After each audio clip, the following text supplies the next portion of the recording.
In the winter of 1873, the German immigrant community of Milwaukee, Wisconsin, whispered about 11-year-old Emma Richter in hushed, fearful tones. This pale, quiet child could calculate the day of the week for any date in human history within seconds, memorize entire conversations word for word after hearing them just once, and recite the precise number of steps between any two buildings in her neighborhood. What modern science might recognize as an extraordinary neurological condition was, to the people of 1873, either a divine blessing or something far more sinister. But when Emma began using her remarkable abilities to reveal buried secrets, predict deadly accidents, and recite intimate details of crimes that supposedly no living person had witnessed, the community's amazement turned to terror. By spring, 3 men would be dead. A family would flee in the night, and Emma Richter herself would vanish without a trace, leaving behind only a leather journal filled with numbers that no one dared to decode. Before we continue with the chilling story of Emma Richter and the dark secrets her extraordinary mind uncovered in Milwaukee's German Quarter, make sure to subscribe to our channel and hit that notification bell. We bring you the most haunting historical mysteries every week. And let us know in the comments what state or city you're listening from. These stories happened in communities just like yours, closer to home than you might think. What the residents of Brewery Town didn't realize was that Emma's gift would expose a web of lies, betrayal and murder that had been carefully hidden for nearly a decade, and that her mathematical precision would become their community's most terrifying nightmare. Milwaukee's German Quarter in 1873 was a bustling enclave of red brick breweries, modest wooden homes, and the constant sound of German voices mixing with English in the crisp Wisconsin air. The community of nearly 8,000 German immigrants had built their own little Bavaria along the shores of Lake Michigan, complete with beer gardens, traditional bakeries, and the familiar rhythms of old-world life transplanted to American soil. The men worked in the breweries, Schlitz, Best, and the dozens of smaller operations that made Milwaukee famous, while their wives tended gardens that yielded the same vegetables their grandmothers had grown in the Rhineland. Heinrich and Greta Richter had arrived from Bavaria in 1861 with dreams of prosperity and their infant daughter Emma.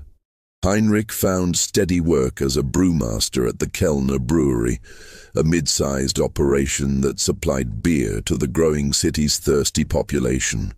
Greta took in laundry and mending to supplement their income, her nimble fingers working by candlelight long after Emma had been put to bed in their small but tidy home on Galena Street. The Richters were unremarkable in every way except for their daughter. Emma had been born during the harsh Atlantic crossing, 3 weeks premature and so small that the ship's doctor doubted she would survive the journey. But survive she did, though she remained slight and pale, with enormous grey eyes that seemed to take in everything around her with unsettling intensity. As a toddler, she rarely cried or demanded attention, content to sit quietly in corners, watching and listening as the adult world unfolded around her. By age 4, Emma's parents began to notice something unusual. She could recite entire conversations she had overheard days earlier, complete with the precise inflections and accents of the speakers. She counted everything: the number of stitches in her mother's embroidery, the steps from their front door to the bakery, the exact time between the brewery whistles that marked the beginning and end of each workday. When Heinrich taught her basic arithmetic, she absorbed mathematical concepts with frightening speed, solving problems in her head faster than he could work them out on paper. The German community initially viewed Emma's abilities with a mixture of pride and unease. Old Mrs. Brennan, who claimed to remember the witch trials in her grandmother's stories, crossed herself whenever Emma's calculating grey eyes fixed on her. But Father Koller, the stout Bavarian priest who served their small Catholic parish, declared Emma's gifts to be a blessing from God, a child chosen to demonstrate divine wisdom in their New World community.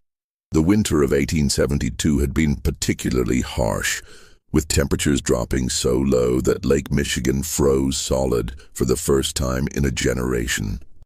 The brewery workers huddled around coal stoves, their breath visible even indoors, while their wives struggled to keep their families warm and fed through the long, bitter months. It was during this isolated winter that Emma's abilities began to take on a darker character, though no one yet understood what was coming.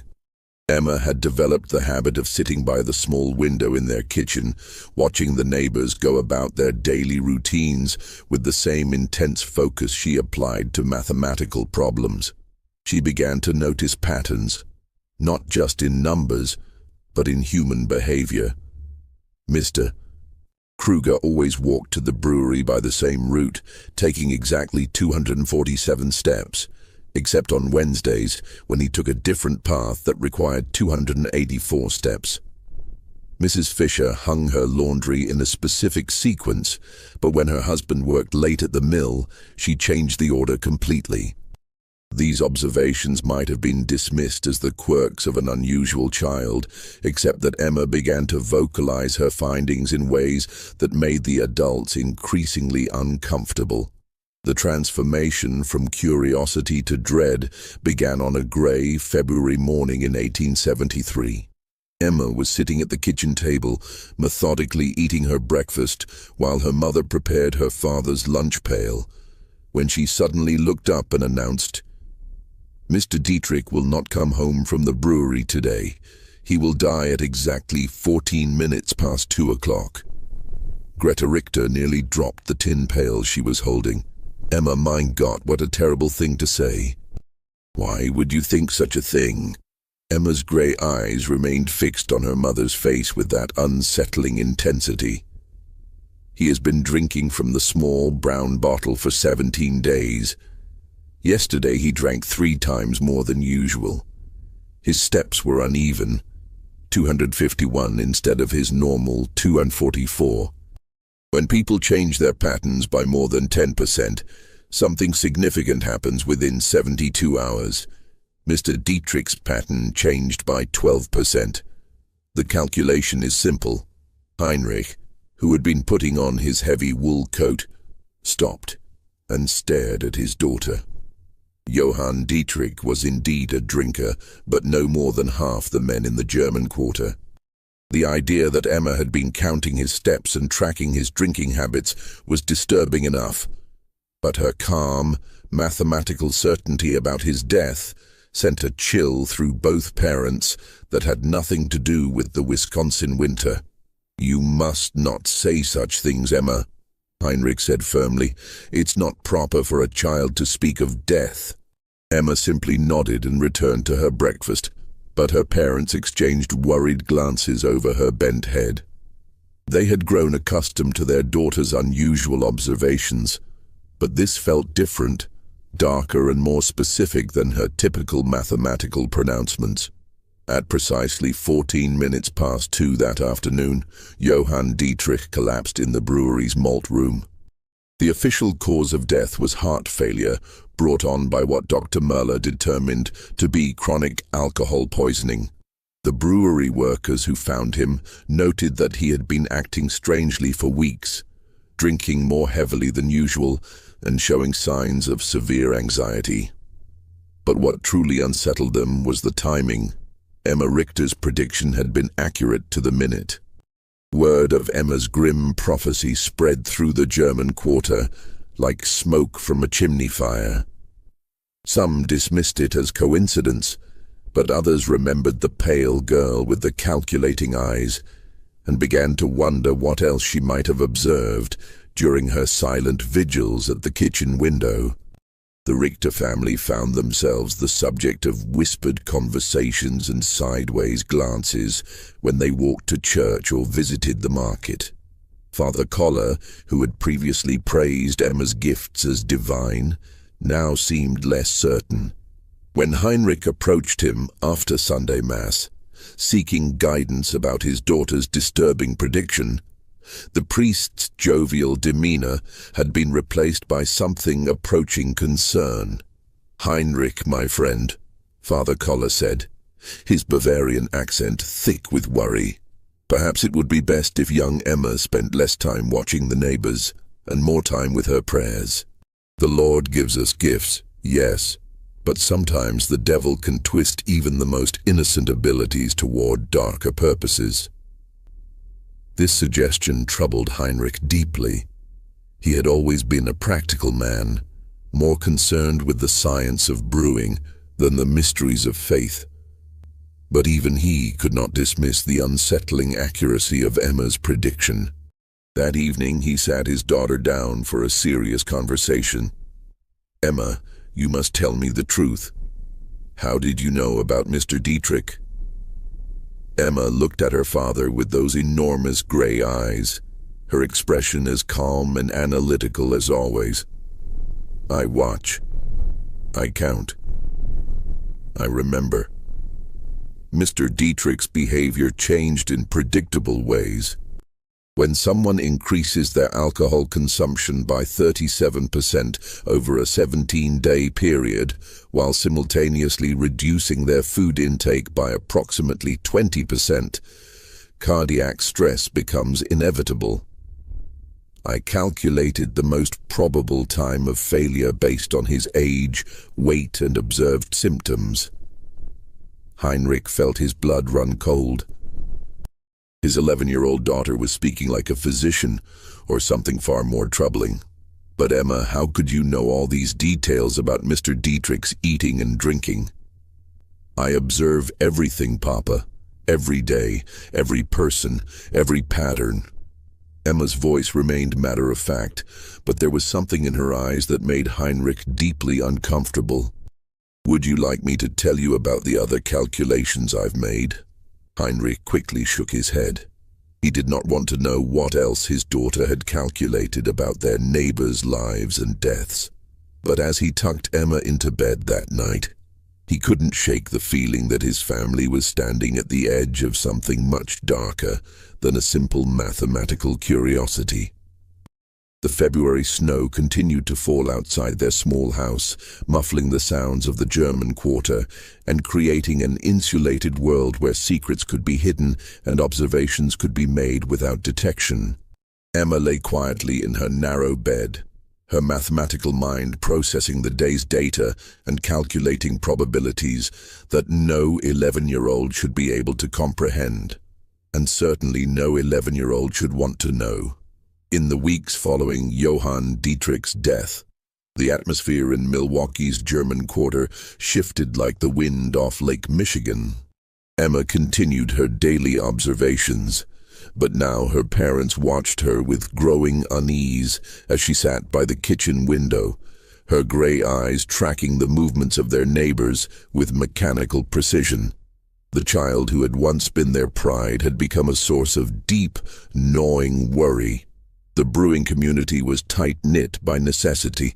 The men relied on each other for work, their wives for companionship during the long winters, and their children played together in the narrow streets between the red brick buildings. But Emma had never quite fit into this social fabric. While other children played games and told stories, she preferred to sit alone, counting and calculating and watching the world around her with that unsettling intensity. Greta began to notice that Emma's observations were becoming more detailed and more disturbing. The child would mention casually that Mrs. Weber had been meeting secretly with Mr.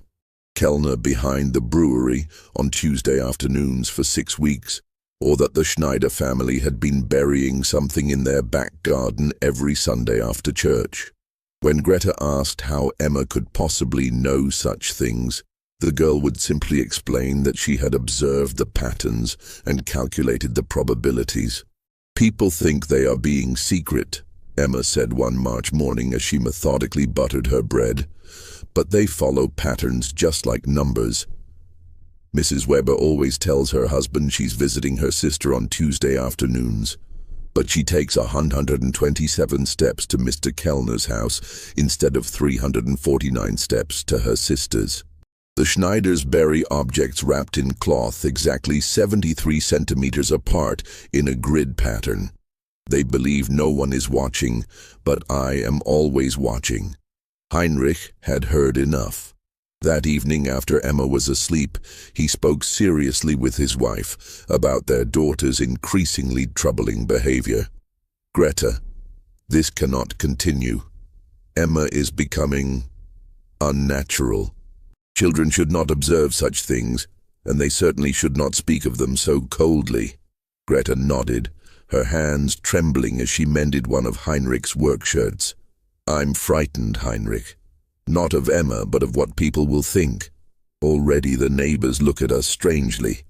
Mrs. Brennan crossed the street yesterday when she saw me coming, and Father Koller. He has not visited us since Johann's death. Their fears proved justified when, 3 days later, Emma made another of her mathematical announcements. She was helping her mother prepare dinner when she suddenly stopped peeling potatoes and looked up with that familiar calculating expression. Mrs. Weber will be discovered tomorrow at 11:30 in the morning. Her husband will find her with Mr. Kellner in the brewery office. There will be violence. Greta dropped her paring knife. Emma, 9, you must not say such things. But Emma continued with the same mathematical certainty she applied to her arithmetic lessons. Mrs. Weber has been arriving at the brewery 7 minutes earlier each week for 6 weeks. Mr. Kellner has been staying 33 minutes later each day. Tomorrow, Mr. Weber will return from his delivery route 47 minutes early because his horse is developing lameness in her left front leg. I have observed her gait deteriorating for 11 days. The convergence of these 3 variables makes discovery inevitable. Heinrich, who had been listening from the doorway, felt his chest tighten with dread. His daughter was not just observing their neighbors, she was predicting their futures with terrifying accuracy. Emma, how do you know about Mr. Weber's horse? I count her steps when she passes our house. On March 1st, she favored her right legs 53% of the time. Today it was 68%. Tomorrow the lameness will be severe enough to slow the delivery route by 47 minutes, causing Mr. Weber to return early. The next day unfolded exactly as Emma had calculated. Wilhelm Weber discovered his wife Anna in a compromising position with brewery owner Ernst Kellner. The confrontation that followed left Kellner with a broken nose and 3 cracked ribs, while Anna Weber was beaten so severely that Dr. Müller had to be summoned. The scandal rocked the tight-knit German community, but what disturbed people even more was the growing realization that little Emma Richter had somehow predicted the entire sequence of events. Word spread quickly through the neighborhood. The pale girl with the mathematical mind had not only predicted Johann Dietrich's death, but had also foreseen the Weber-Kellner scandal with unsettling precision. People began to whisper about the strange child who sat at her window, watching and calculating and somehow knowing things that no child should know. The Richter family found themselves increasingly isolated. Former friends avoided them at church. Children were forbidden from playing near their house, and even the shopkeepers in the German quarter began to treat them with barely concealed suspicion. Heinrich's position at the brewery became tenuous. His fellow workers viewed him with unease, and Ernst Kellner, still recovering from his beating, made it clear that the Richter family was no longer welcome at company social events. But Emma seemed oblivious to the growing hostility around her. She continued her daily observations, her mathematical mind processing data and calculating probabilities with mechanical precision. She began keeping a leather journal, filling its pages with numbers, dates, and observations that her parents dared not read. The sight of their 11-year-old daughter bent over her calculations, writing in neat columns of figures, filled them with a dread they could not name. As winter gave way to spring, the isolation deepened. The German quarter that had once felt like home now seemed hostile and threatening. Heinrich began to consider the unthinkable, leaving Milwaukee, abandoning the life they had built, and starting over somewhere far from the whispers and the fear and the terrible accuracy of their daughter's predictions. But Emma was not finished with her calculations. The worst was yet to come, and her mathematical mind had already begun processing the data that would lead to the darkest secrets of all. As April arrived in Milwaukee, bringing with it the first tentative warmth after the brutal winter, Emma's journal grew thicker with her precise notations. The leather-bound book had become her constant companion, and she filled its pages with increasingly complex calculations that went far beyond simple mathematics. Her parents caught glimpses of charts tracking human behavior patterns, tables of numerical sequences they couldn't understand, and detailed maps of the German quarter marked with symbols and measurements. The community's fear of Emma had begun to manifest in more concrete ways. Children were forbidden from walking past the Richter house. Shopkeepers served the family quickly and without conversation, and even Father Koller had begun limiting his interactions with them to formal church services. But Emma's isolation only seemed to sharpen her observational skills, as if the removal of normal social distractions allowed her unusual mind to focus more intently on the mathematical patterns she perceived in human behavior. Dr. Friedrich Müller, the community's physician, had grown increasingly curious about Emma's abilities.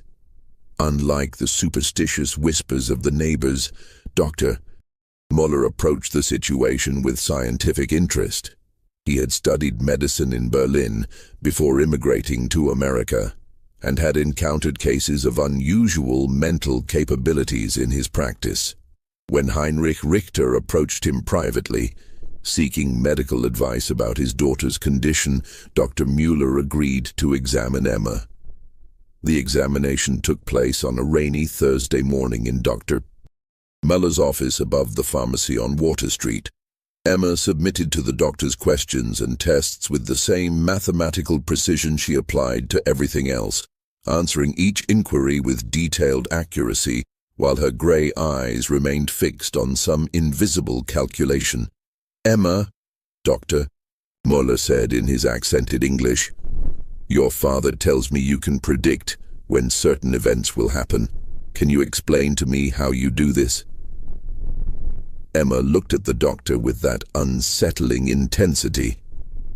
"I observe patterns and calculate probabilities based on established behavioral data. People believe their actions are random, but they follow mathematical sequences. When I have sufficient data points, I can predict future behavior with high accuracy." Dr. Müller leaned forward, intrigued despite himself. "Can you give me an example?" Emma consulted her journal, flipping through pages of neat numerical notations. "Mrs. Brennan believes she is keeping a secret, but her pattern is quite obvious. Every Tuesday and Friday for 8 weeks, she has walked to the church at exactly 3:15 in the afternoon. But instead of entering for prayer, she continues to the rectory and remains for precisely 43 minutes. Father Koller's pattern has also changed. He has been purchasing extra candles and wine, and his evening prayers have extended by an average of 17 minutes on Tuesdays and Fridays. The correlation is statistically significant." Dr. Müller felt his breath catch. The implications of what Emma was suggesting about the priest and the widow were scandalous enough, but the methodical way she had documented her observations was deeply troubling. "Emma, how long have you been watching people in this way?" "Always," Emma replied simply. "Since I was very small, but I only began making calculations when I learned mathematics. The patterns became clearer then." After the examination, Dr. Müller spoke privately with Heinrich and Greta Richter. His medical training told him that Emma's condition was neurological rather than supernatural, but he had no framework for understanding what he had observed. "Your daughter's mind works differently than other children's," he explained. "She processes information in ways that seem almost mechanical. In my opinion, this is a medical condition, not the other things people are saying." But even Dr. Mueller's scientific perspective couldn't diminish the growing dread that surrounded Emma's predictions. 2 days after his examination, Emma made another of her calculated announcements. "There will be a fire at the Zimmerman house on Sunday evening. It will start at 8:47 and spread to 3 adjacent buildings before the volunteer fire brigade can respond. Mr. Zimmerman will not survive." Heinrich felt the familiar chill that accompanied his daughter's predictions. "Emma, you must not say such things. How could you possibly know about a fire?" Emma consulted her journal.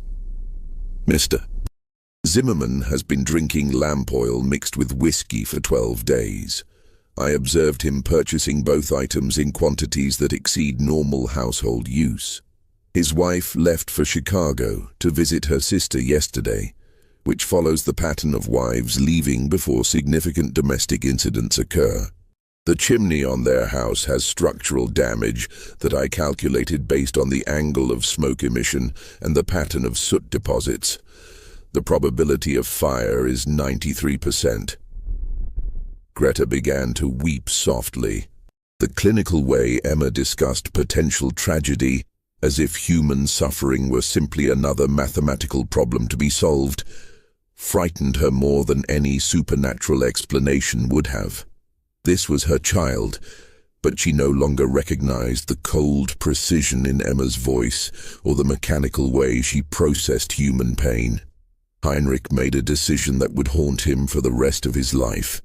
He decided to warn Franz Zimmermann about Emma's prediction, hoping that preventive action might save a life and perhaps demonstrate that his daughter's calculations could be used for good rather than simply predicting disaster. He found Zimmermann at the brewery Saturday evening, stumbling drunk and reeking of the lamp oil Emma had mentioned. Heinrich's warning was met with belligerent laughter and crude jokes about the devil child who thinks she knows everything. But something in Heinrich's desperation must have penetrated Zimmermann's alcoholic haze, because he'd promised to be extra careful with the lamps. Sunday evening arrived with unseasonable warmth and a dry wind from the west. At exactly 8:47, flames erupted from the Zimmerman house.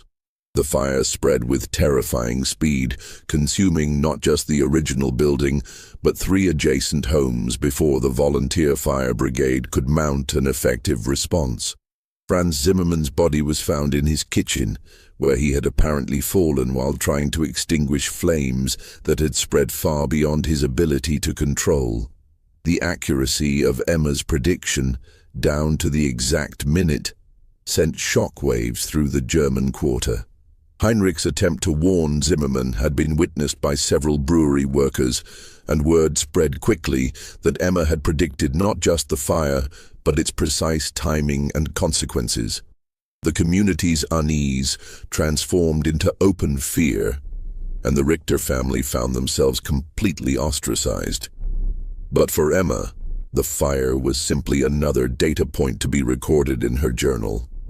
She noted the correlation between her prediction and the actual event, made adjustments to her calculations based on the observed variables, and began processing new patterns with the same mechanical precision that had made her prediction possible in the first place. The worst part was that she was not finished calculating. The days following the Zimmermann fire transformed the German quarter into a place of whispered fears and sideways glances. Emma's prediction had been too precise, too detailed, and too accurate to be dismissed as coincidence. 3 families, the Brauns, the Kohlers, and the Steiners, had lost their homes in the blaze, and the community was struggling to house the displaced families while trying to process the unsettling reality of Emma's mathematical prophecies. Heinrich found his position at the brewery had become untenable. His fellow workers avoided him. Conversations stopped when he entered a room, and Ernst Kellner, still bearing the marks of Wilhelm Weber's attack, made it clear that the Richter family's presence was no longer welcome in any brewery social functions. The mathematical precision of Emma's predictions had transformed their daughter from a curiosity into something the community feared to name. Emma herself seemed unaware of the growing hostility around her. She continued her daily observations, filling page after page of her leather journal with calculations that grew increasingly complex and disturbing. She had begun creating what appeared to be probability matrices, tracking multiple variables simultaneously and generating predictions that extended weeks into the future. Greta found herself afraid to look at her daughter's journal, terrified of what calculations Emma might be making about their own family or neighbors. The child who had once been her greatest joy had become a source of constant anxiety. Emma's matter-of-fact discussions of human tragedy, her clinical observations about people's most private behaviors, and her mechanical processing of information that should have evoked emotional responses all contributed to a growing sense that something fundamental had been lost or damaged in her daughter's mind. The breaking point came on a Tuesday morning in late April. Emma was sitting at her usual place by the kitchen window, watching the street activity with her characteristic intensity, when she suddenly looked up at her mother with those calculating grey eyes. "Mama, there is something wrong with the pattern today." Greta, who was preparing bread for baking, felt her hands begin to tremble. "What do you mean, Emma?" Emma consulted her journal, flipping through pages of numerical notations with practiced efficiency.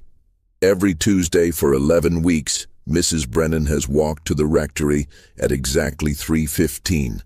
But today she left her house at 2:47 and walked toward the river instead. Her behavior indicates significant distress. Her step length decreased by 12% and her breathing pattern was irregular. This suggests she is planning something final." The clinical way Emma discussed Mrs. Brennan's apparent suicidal intentions filled Greta with horror. "Emma, you must not speak of such things. Mrs. Brennan is a good woman. She would never." "The mathematical probability is 87%. Emma interrupted with the same tone she might use to discuss the weather. "People who dramatically alter established behavioral patterns while displaying physical signs of distress typically execute irreversible decisions within 4 hours of the pattern change." Mrs. Brennan's pattern changed 43 minutes ago. Greta felt the world tilting around her. The realization that her 11-year-old daughter was calmly predicting a neighbor's suicide with mathematical precision was more than she could bear. She dropped her bread dough and ran to find Heinrich, who was in their small garden behind the house, trying to find some normalcy in the simple act of preparing soil for spring planting. "Heinrich, you must come quickly. Emma says Mrs. Brennan is going to harm herself. We must do something." Heinrich looked at his wife's terrified face and felt the familiar dread that had become their constant companion. They found Emma still sitting by the window, making additional notations in her journal as if recording a scientific observation rather than predicting a human tragedy. "Emma, tell me exactly what you observed about Mrs. Brennan." Emma looked up from her calculations. She deviated from her established Tuesday pattern by 28 minutes. Her physical indicators suggested severe emotional distress. Based on historical data about behavioral pattern disruption, the probability of self-harm is 87%, with peak likelihood occurring between 5 and 7 this evening. Heinrich made a decision that revealed both his desperation and his growing acceptance of Emma's abilities. He left the house immediately and went searching for Margaret Brennan, following the route toward the river that Emma had indicated. He found the elderly widow standing on the dock where the fishing boats tied up, staring into the dark water with an expression of profound despair. "Mrs. Brennan," Heinrich called softly, approaching carefully so as not to startle her. "Are you all right?" The elderly woman turned toward him, her eyes red with tears. "Heinrich, what are you doing here?" I was concerned about you. You seem troubled lately." Mrs. Brennan's face crumpled. "I cannot bear it any more, Heinrich. The shame, the whispers, the knowledge that everyone knows about my weakness. Father Koller says it is sin, but I cannot help what I feel for him. Better to end it than to live with this disgrace." Heinrich realized with growing horror that Emma's observations about Mrs. Brennan and Father Koller had been accurate, and that the elderly woman was indeed contemplating suicide rather than face the scandal. He spent the next 2 hours talking Margaret Brennan away from the river, convincing her that shame was not worth dying for and that the community's judgment would eventually fade. When he returned home that evening, he found Emma making final notations in her journal. "Mrs. Brennan did not follow through with her plan," she observed clinically. "The intervention changed the probability calculation.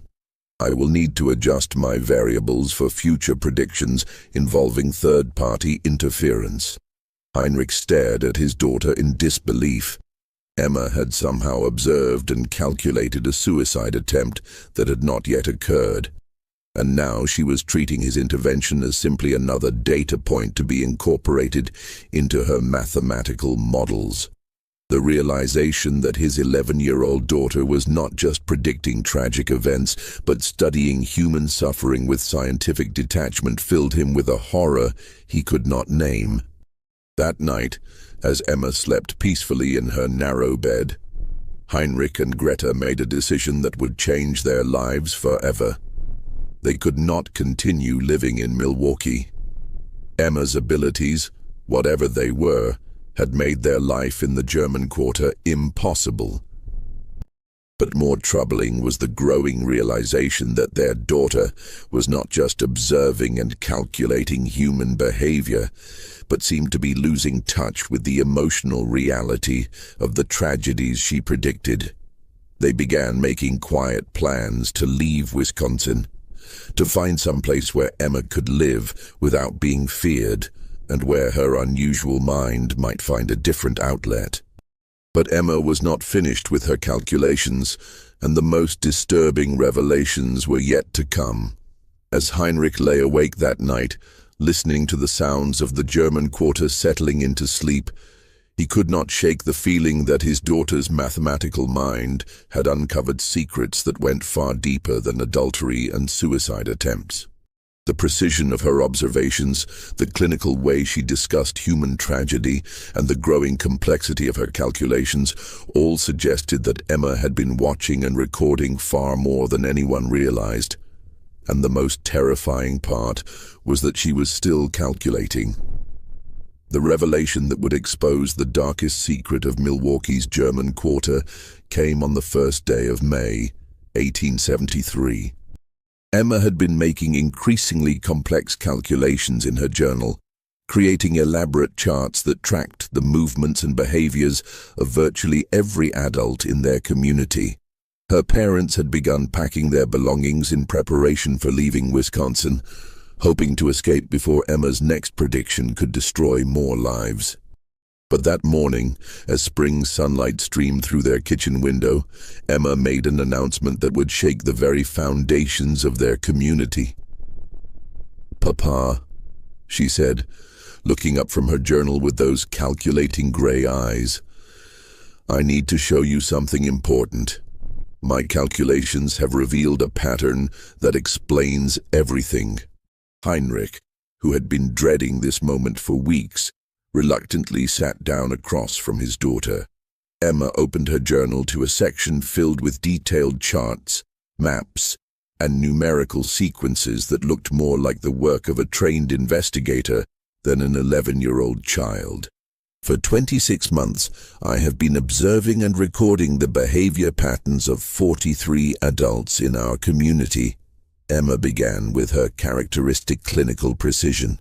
Initially, I believed the patterns were random variations, but when I analyzed the data systematically, I discovered correlations that indicate organized criminal activity. Heinrich felt his blood run cold. "Emma, what are you saying?" Emma consulted her charts with the methodical precision of a mathematics professor. 7 men in our community have been meeting secretly every Wednesday at midnight in the basement of Kellner's brewery. I calculated their movement patterns based on observed deviations from normal behavior, timing inconsistencies in their stated activities, and physical evidence of their gatherings. She pointed to a detailed map of the German quarter marked with symbols and measurements. "Mr. Steinberg tells his wife he works late on Wednesday nights, but he leaves the mill at exactly the same time as the other 6 men and walks to the brewery using a route that avoids the main streets. The pattern has been consistent for 26 months, with only 3 exceptions that correlated with illness or family emergencies." Heinrich stared at the map, recognizing the names Emma had marked. Wilhelm Weber, Franz Kellner, Ernst's brother, Hans Zimmermann, Franz's cousin, Otto Steinberg, Klaus Brennan, Margaret's deceased husband until 3 months ago, Gustav Wolf, and Hermann Kruger. "Emma, how could you possibly know about secret meetings?" "I observe everything, Papa. Every night, every movement, every deviation from established patterns." Emma turned to another page filled with numerical calculations. "But the meetings are not the most significant discovery. My calculations indicate these 7 men have been involved in systematic theft from the brewery operations, with estimated losses of approximately $47,000 over 26 months. Heinrich's hands began to tremble. The sum Emma mentioned represented more money than most families in the German quarter would see in a lifetime. "How could you calculate such a thing?" Emma's explanation was delivered with the same mathematical precision she applied to all her observations. "I noticed discrepancies between the reported beer production figures and the actual output I calculated based on observed deliveries, ingredients purchased, and waste disposal patterns. The difference indicated systematic theft, but I needed to identify the perpetrators." She pointed to detailed charts tracking the behavior patterns of the 7 men. These individuals all showed consistent patterns of increased spending that did not correlate with their reported incomes. Mr. Weber purchased new furniture worth approximately $300. Mr. Steinberg sent money to relatives in Germany. I observed him at the post office 12 times with packages too large for normal correspondence. The pattern was consistent across all 7 men. Heinrich realized he was looking at evidence of a criminal conspiracy that his 11-year-old daughter had uncovered through her obsessive observations and mathematical analysis. But Emma was not finished with her revelations. The theft operation required inside knowledge of brewery security and access to the financial records. Emma continued, "My calculations indicated the involvement of someone in management.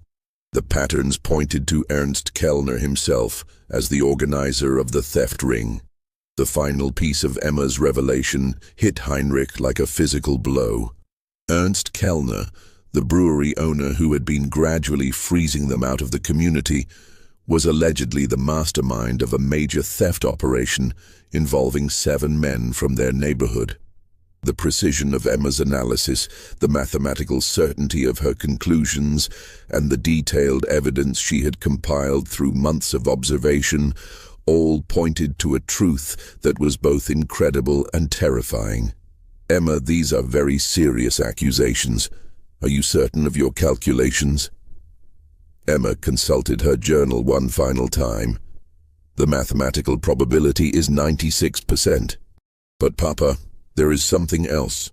Something that explains why Mr. Kellner has been trying to isolate our family from the community. Heinrich felt his chest tighten with dread.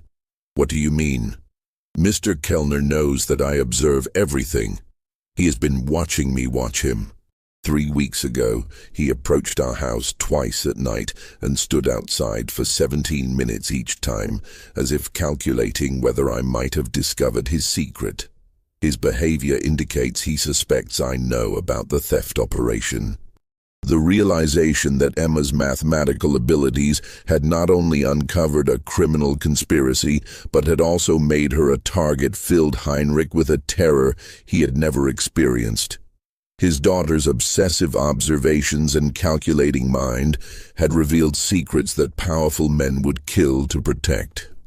Emma closed her journal and looked at her father with those unsettling gray eyes. Papa, my calculations indicate that we are in significant danger. Mr. Kellner and the others cannot allow me to continue making observations.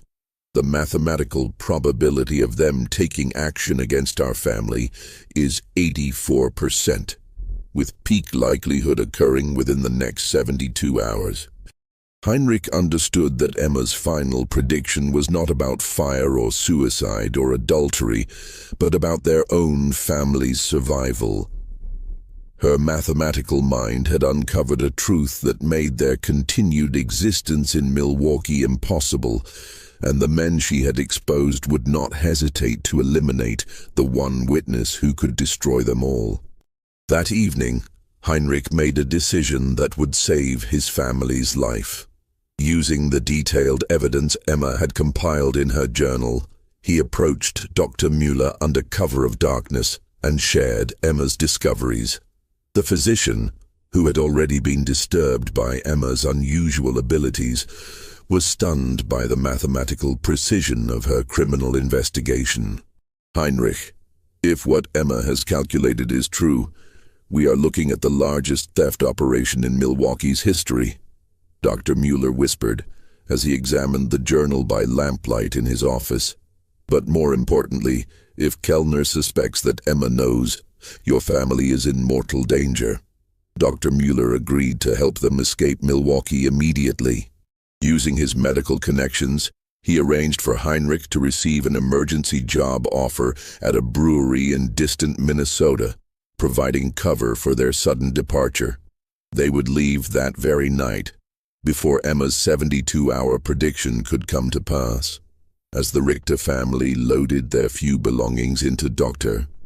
Müller's wagon under cover of darkness, Emma made one final observation that would haunt Heinrich for the rest of his life. Papa, in approximately 6 months, the theft operation will be discovered through other means.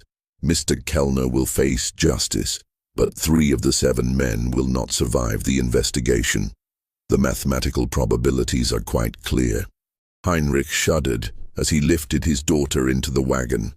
Even as they fled for their lives, Emma was calculating the future consequences of the conspiracy she had uncovered. Her prediction would prove accurate in every detail.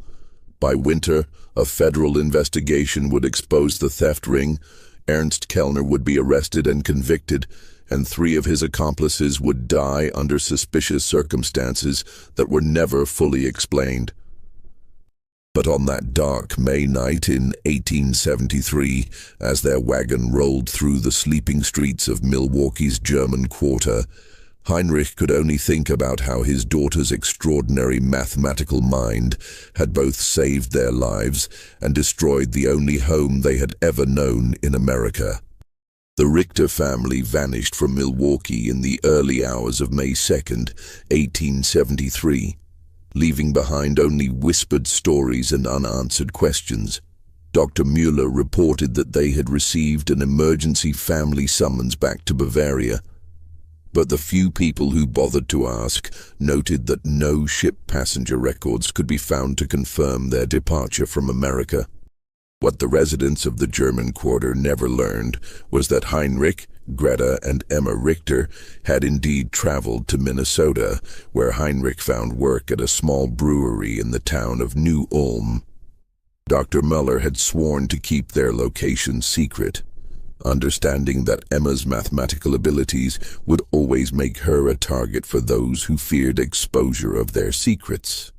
In New Ulm, the Richter family attempted to build a new life far from the whispers and fears that had driven them from Milwaukee.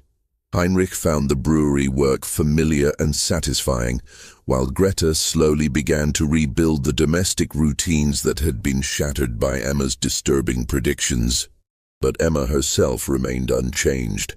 Her mathematical mind continued to observe, calculate, and record human behavior patterns with the same mechanical precision that had made her both famous and feared. Dr. Muller maintained correspondence with the family for several months, reporting that Emma had begun working with a mathematics professor at a nearby college who was fascinated by her unusual abilities. The professor, a German immigrant named Dr.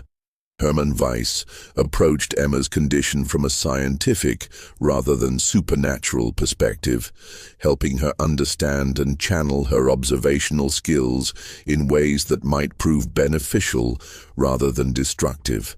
But the most significant revelation came in November of 1873, when Dr. Muller received a letter from Heinrich containing Emma's final prediction about the Milwaukee theft operation. As she had calculated with mathematical precision, federal investigators had indeed uncovered Ernst Kellner's conspiracy. Kellner was arrested and convicted of embezzling over $50,000 from multiple brewery operations. Wilhelm Weber, who had been Kellner's primary accomplice, was found dead in his home under circumstances that were ruled a suicide, but which many suspected were something far more sinister. Otto Steinberg and Hermann Kruger also died within weeks of the investigation's conclusion. Steinberg in what appeared to be a drunken accident, and Kruger from what Dr.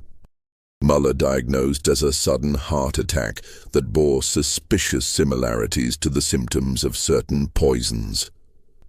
Emma's mathematical analysis of the criminal conspiracy had been accurate in every detail, including her prediction that not all of the conspirators would survive the eventual discovery of their crimes. The precision of her calculations, even from hundreds of miles away and months in advance, confirmed what Heinrich had come to understand about his daughter's extraordinary and terrifying abilities. The German quarter of Milwaukee slowly recovered from the scandal and tragedy of 1873. The brewery theft investigation brought unwelcome attention from federal authorities, but it also exposed a level of corruption that had been quietly damaging the community for years. New families moved into the houses left empty by death and departure, and the tight-knit community gradually rebuilt itself around more honest foundations. But the story of Emma Richter, the pale girl with the calculating gray eyes, who could predict death and expose secrets through mathematical observation, became part of the neighborhood's whispered folklore. Parents used her story to warn their children about the dangers of knowing too much, while adults quietly wondered what other secrets might be hiding behind the ordinary facades of their neighbors' lives. Father Koller, who had initially blessed Emma's abilities as divine gifts, later confessed to Dr. Muller that the girl's mathematical predictions had shaken his faith in ways he could not explain.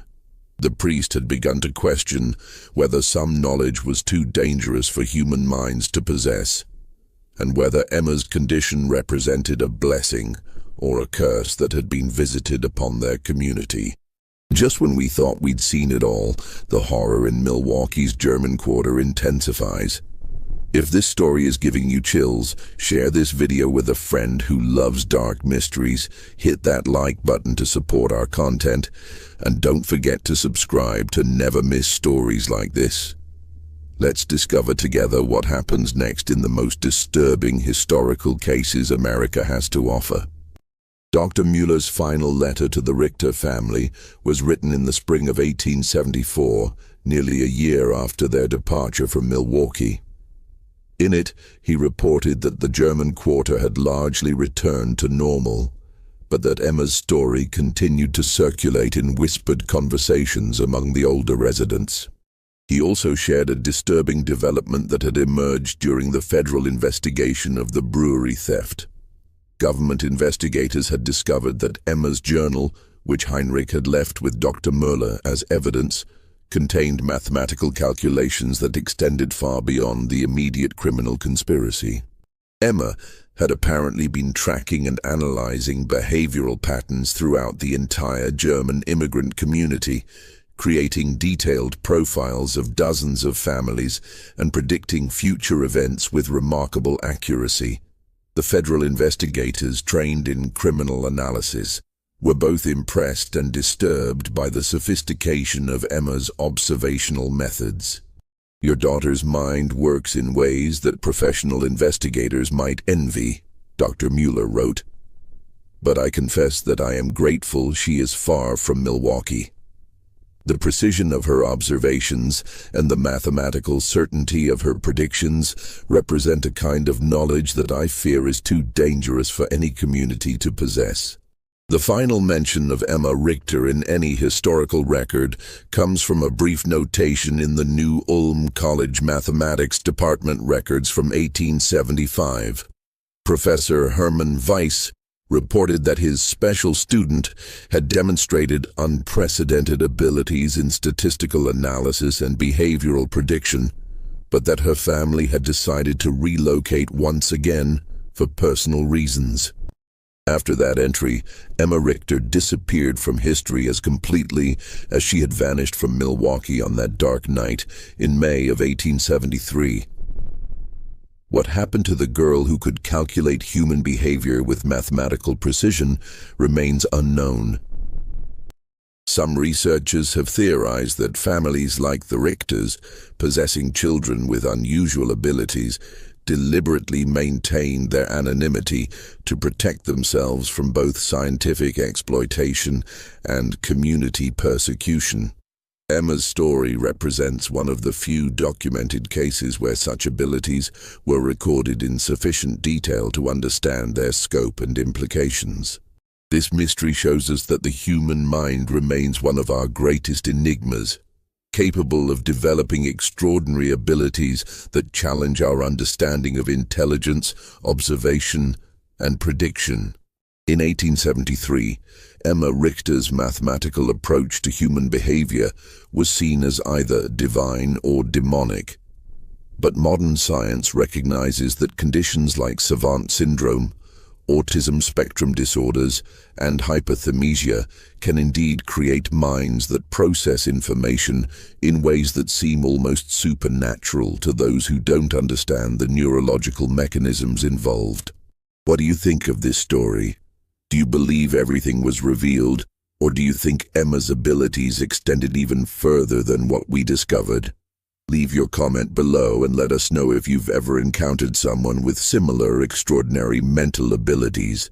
If you enjoyed this tale and want more horror stories like this, subscribe, hit the notification bell, and share with someone who loves mysteries.